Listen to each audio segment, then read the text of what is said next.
penjara berupa pulau yang berisikan orang-orang yang memiliki kekuatan super.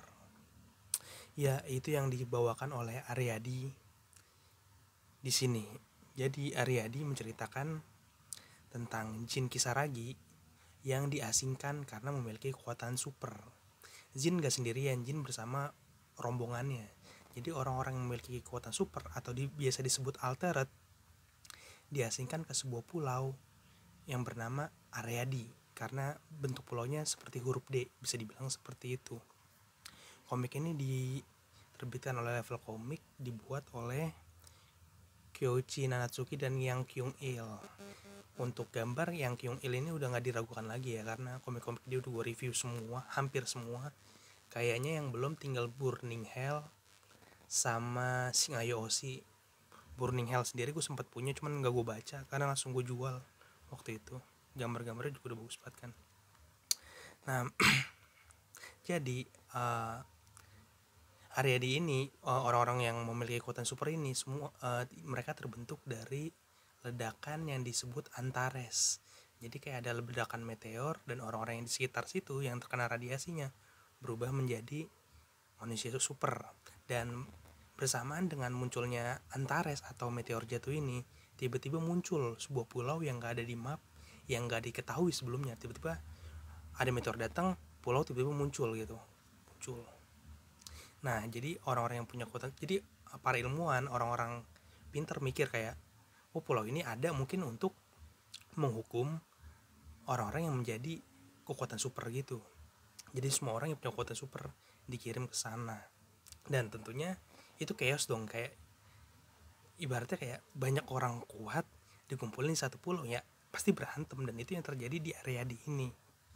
Banyak orang kuat yang berkelahi karena hal kecil seperti kayak diremehkan sedikit, disenggol sedikit, itu jadi kayak lalu apa nyenggol-nyenggol gue, kayak gitu kurang lebih. Dan gue suka banget, dan konsepnya di sini itu dibuat ala-ala prisoner, kayak tahanan. Jadi Aryadi itu dibentuk seolah-olah kalau itu adalah penjara. Dan tentunya kalau ada penjara pasti ada sipir yang mengawasinya. Di sini pun sama, ada sipir juga. Jadi bisa dibilang Aryadi ini menarik banget karena menceritakan kehidupan tentang penjara dengan kekuatan asing di dalamnya, kekuatan super gitu bisa dibilang. Jadi beda dengan kisah drama penjara pada umumnya seperti Rainbow, karena di sana kan lebih ke drama, kalau di sini lebih action. Jadi yang punya kekuatan ya saling beradu seperti ini.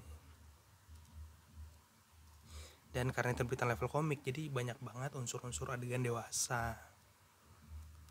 Ya sesuai rated lah ya, karena rated Level Komik kan dewasa.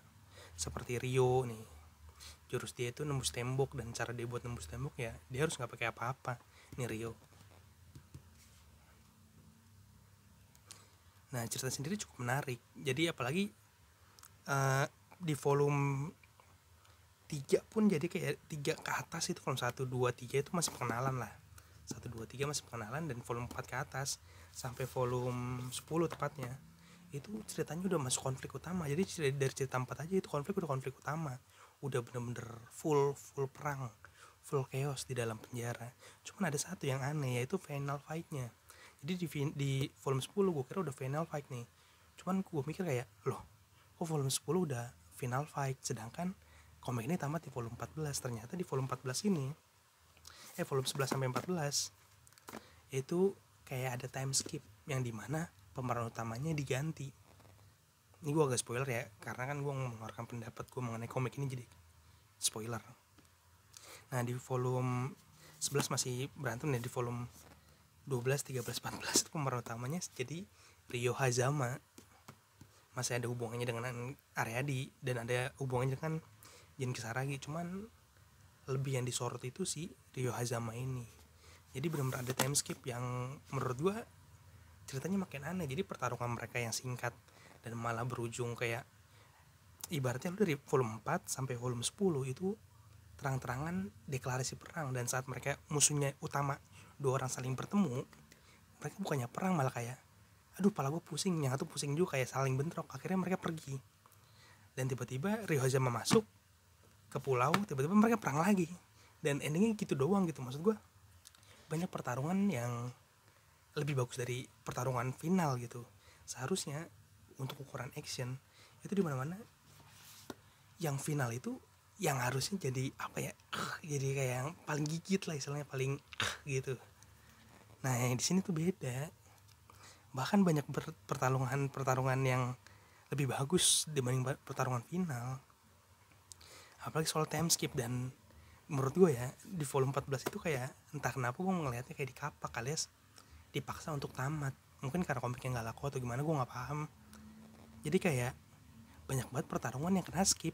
Contoh di pertarungan sebelumnya, kayak sebelum menuju volume 10 itu teman-temannya si Jin itu kayak punya musuh masing-masing. Jadi kayak sebelum nyampe puncak, si A lawan si ini, si B lawan si ini, kayak punya satu lawan satunya sendiri, dan itu seru. Nah cuman pas di volume terakhir itu kayak sama melakukan hal yang sama, cuman nggak diliatin, tiba-tiba teman-temannya udah pada punya musuh masing-masing, tiba-tiba menang, Jin tiba-tiba menang lawan musuh utamanya. Jadi kayak ya kurang lah menurut gua dari segi final fight. Tapi untuk keseluruhan ini bagus karena banyak banget cerita yang belum lagi pesan-pesan moral ya. Biasa kan komik harus disisipkan pesan moral, cuman kalau lu nyari komik pesan moral ya ini bukan komiknya gitu ya. Intinya ini membicarakan soal kesetaraan, dimana orang-orang punya kekuatan super disebut altered di sini, alter di sini itu diperlakukan tidak manusiawi oleh manusia normal